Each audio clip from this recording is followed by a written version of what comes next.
ерөнхийлөгчтэй нэг хандаад байдлыг хэлээд ийм нөхцөлд бол нэг засгийн газарт нэг бодтой тодорхой чиглэл өгчлөө гэж л одоо гарч байгаа. Ерөнхий сайдын мэдээлэлээс үзэхэд бол Тэтгэврийн нэмэх хөрөнгөний их үүсвэр 26 онд бол боломж муутай байна гэж хэлсэн шүү дээ.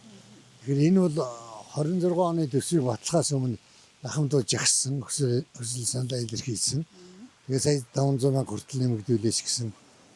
Тэгээд энэ одоо 80,000-аар нэмэгдээд шийдвэр гарлаа шүү дээ. Тэгэхээр энэ ахмадууд бухимдаад байгаа юм. 2023 онд тэтгэврийн индексжүүлж нэмэхдээ сая 404-өөс дээш гарсан өссөн цалингийн хасаад ингээд өөрөө хэлбэл эгчтэйг бодсон байхгүй юу.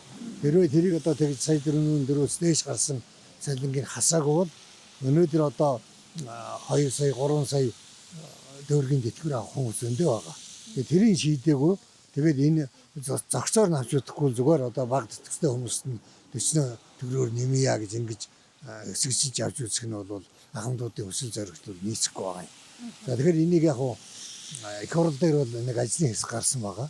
Тэр нь бид нэр одоо найдлага тавьж байна. Тэгэхээр энэ хэрвээ одоо шийдийг хэвлэл төсвийн тодтол хийж ээж.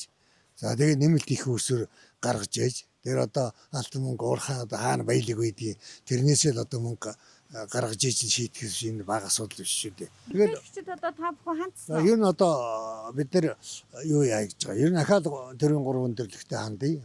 Ахмад бол одоо санаа бодолд нийцсэнгүй амьдрал нь уландардж байна. Тэгээд одоо жагсагчид ахмадын холбоон дээр байнга уулзж байгаа. Тэгэхээр энэ л маш удаан хугацаанд энэ ахмадуудыг чирэгдүүлж охиндуулж байгаа нь үнэн шүү дээ. Тэр ахмадын холбоо бол энэ ахмадуудтайгаа санал нэг л байгаа.